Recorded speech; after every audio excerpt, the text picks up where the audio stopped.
एक दिन की बात है, बुद्ध सुबह सुबह अपने भिक्षुओं के बीच आए और हाथ में एक रेशम का रूमाल ले रखा था। सारे भिक्षु चकित हुए क्योंकि बुद्ध कुछ भी हाथ में लेकर भिक्षुओं के बीच बोलने नहीं आते थे। फिर बैठ गए सामने और उस रूमाल पर उन्होंने एक गांठ बांधी, फिर दूसरी गांठ बांधी।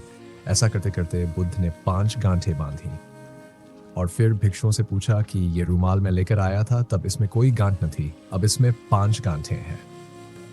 पूछता हूं तुमसे, यह रूमाल बदल गया या वही है? निश्चित ही कठिनाई हुई होगी क्योंकि रूमाल बिल्कुल वही है। गांठ लगने से रूमाल के स्वभाव में रत्ती भर भी अंतर नहीं पड़ा। जितना था, जैसा था, वैसा ही है रूमाल। लेकिन यह कहना भी उचित नहीं है कि रूमाल बिल्कुल नहीं बदला, क्योंकि तब रूमाल खुला था, अब गांठों से घिरा है। इतनी बदलाहट जरूर हो गई है। तो एक भिक्षु ने खड़े होकर कहा, बड़ा कठिन सवाल पूछते हैं।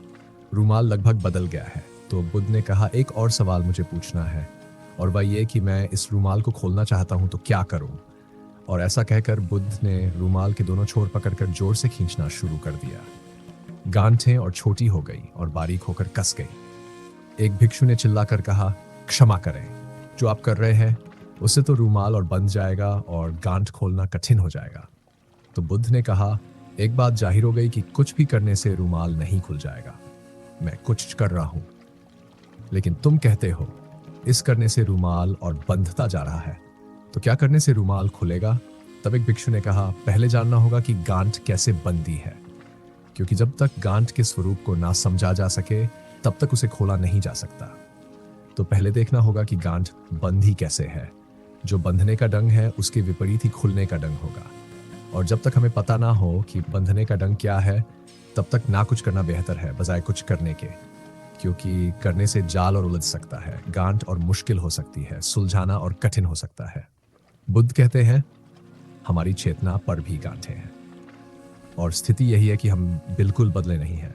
हमारा स्वभाव ठीक वैसा ही है जैसा परमात्मा का, लेकिन हम पर कुछ गांठें हैं, और वे गांठें जब तक ना खुल जाएं, तब तक हम उस परम स्वभाव का अनुभव नहीं कर सकते जो ग्रंथि रहित है।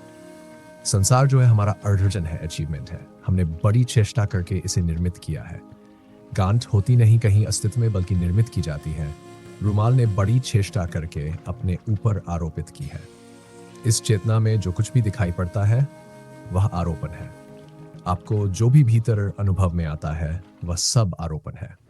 बुद्ध की इस सुंदर कहानी से हमें यह समझ में आता है कि यदि हमें अपने वास्तविक मैं को जानना हो तो हमें अपने द्वारा निर्मित मैं रूपी गांठों से मुक्त होना होगा। और ऐसा करने के लिए बुद्ध कहते हैं, जिस तरह हमने इन गांठों को बांधा है वैसे ही इनसे छुटकारा भी मिलेगा, और फिर हम अपने उस परमात्मा रूपी स्वभाव को जान पाएंगे। आशा करते हैं आपको ये कहानी पसंद आई होगी। ऐसी ही और चेतना को जगाने वाली कहानियों के लिए हमारे चैनल नो मंत्रा को सब्सक्राइब कर लें। धन्यवाद।